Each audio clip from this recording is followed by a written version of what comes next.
guys, I'm Kelly. Welcome to my channel, The Goblin.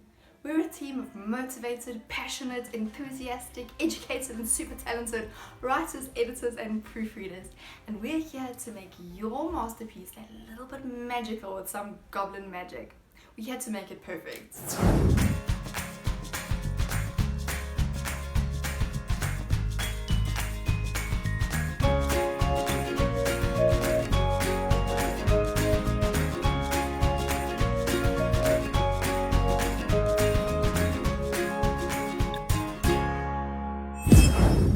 Today, I'm going to be talking about using the negative space.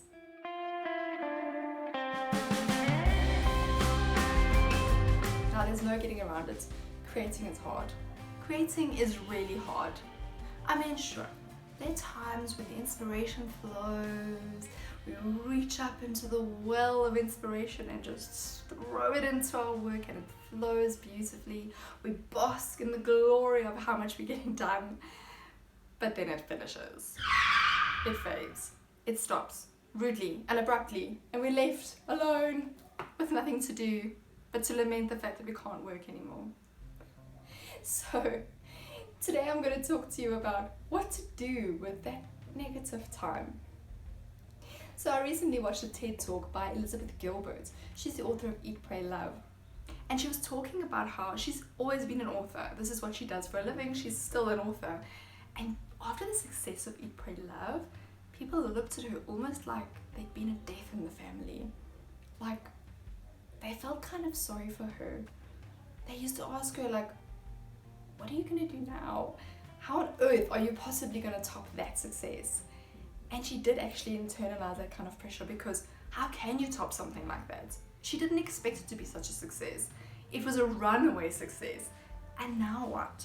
Now what? So she started doing some research into inspiration, into passion, into genius. And she discovered that in ancient Greece, they actually had quite a good notion. You see, these days, artists and poets and musicians, creators of all kinds, are associated with mental illness. For as long as we can remember, countless artists, musicians, actors, writers have either killed themselves, died really young from overdoses, been really depressed or lost their minds in some way or another. And this is a somewhat modern problem.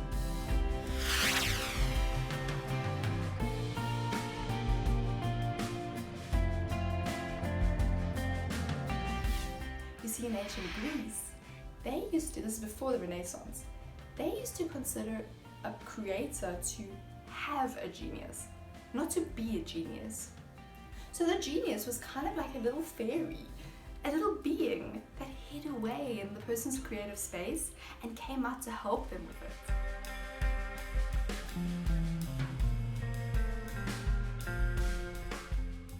So if their creation was a huge success, it didn't actually go to their head because their little genius had helped them with it. It was great and all, but it wasn't theirs. And of course the pressure to top that and to do the same wasn't theirs either, it was their genius's. If their creation wasn't so great, same. The problem wasn't really with them, it was with their genius, who was clearly being a very lazy little fairy. So you can see that it was kind of distant from the creator.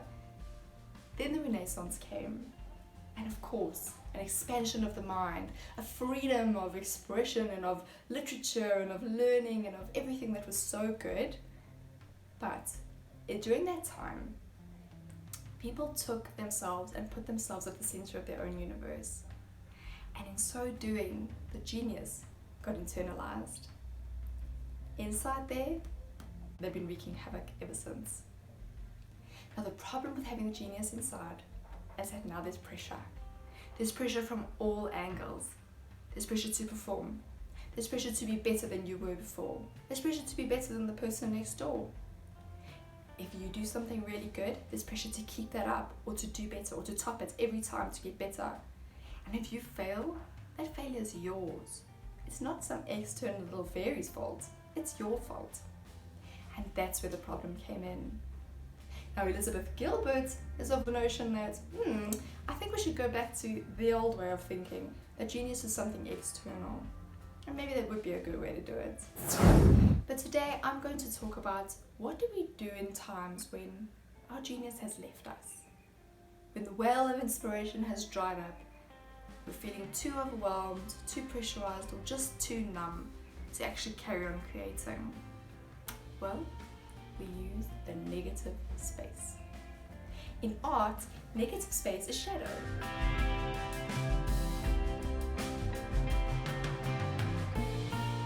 So when you first look at a painting, you naturally look at where the light is falling, right? You look at where all the colors are. If you look a little bit more deeply, go a little bit beyond the surface, you start seeing the shadow work. Now the shadows are what makes the art piece very realistic, much deeper, much richer. And it's the same with us, it's the same with light, with life.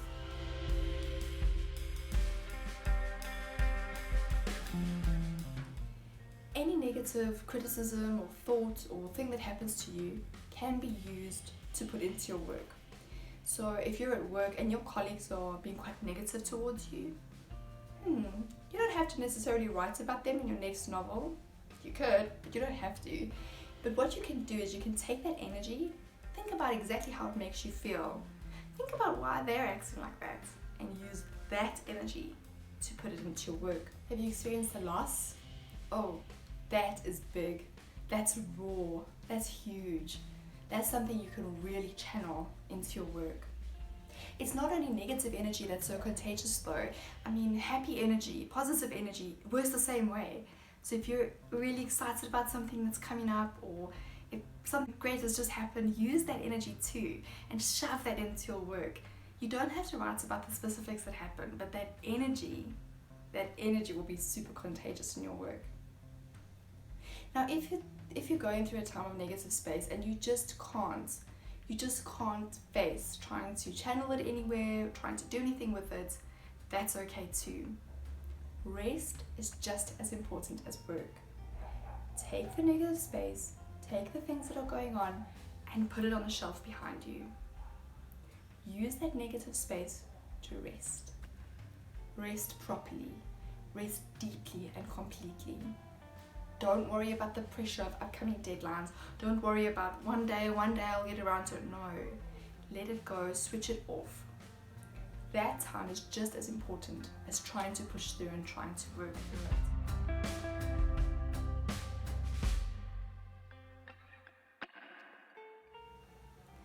Yes, that time is you being in the shadow, and that's okay. Just be there. Just breathe it in. Just revel in it for a short while. Before you know it, the light will move and you'll be illuminated again. And in that time, your inspiration will come back and you'll have this deep well of experience and of wisdom that you will have gained through the negative space. You know, everybody loves art. In one way or another, in some form or another, every person loves some kind of art. And it's because art shows us, it portrays life. If your experience of life is just light, is just happiness, that would be quite a shallow representation of life and your audience would be quite limited. But if you have these times of shadow and of dark in your life, this will make your experience of life, your experience of the human condition, that much deeper, and people will be able to connect to that through your work. Know that when you're in a time of shadow, when you're in a time of negative space, you might feel like you're completely alone, but you're not. Your creation is there, and your community of lonely people are there with you. We're all out here trying to do some work. We're all out here trying to create, trying to do something. And your canvas and your creative space will always be there for you. Your genius is there, whether outside or inside. And you can use that genius in times of rest and in times of work, in times of light and in times of dark, in positive times and in the negative space.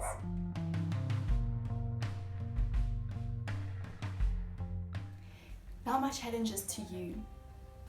When you finish with your negativity, when you've worked through your negative space, when you've worked through the positivity and you've finished your creation, then it's time to contact us. We at the Grammar Goblin want to make your masterpiece 100% perfect. We'll help you edit it. We'll join with you, we'll co-author with you, or we'll ghostwrite for you, or we'll proofread it just for those last little final touches. If you need some social media marketing help, we'll walk along with you and we'll do that for you too. If you want to get in touch with us, the link to our website is in the description below. If you like this video, please give us a thumbs up. And if you like us in general, please don't forget to subscribe and hit the little bell so that you can get notifications of when our new videos come out. I hope you've enjoyed this video, and you know what? We're going to chat soon. I can't wait to see what you've done with your negative space. Cheers.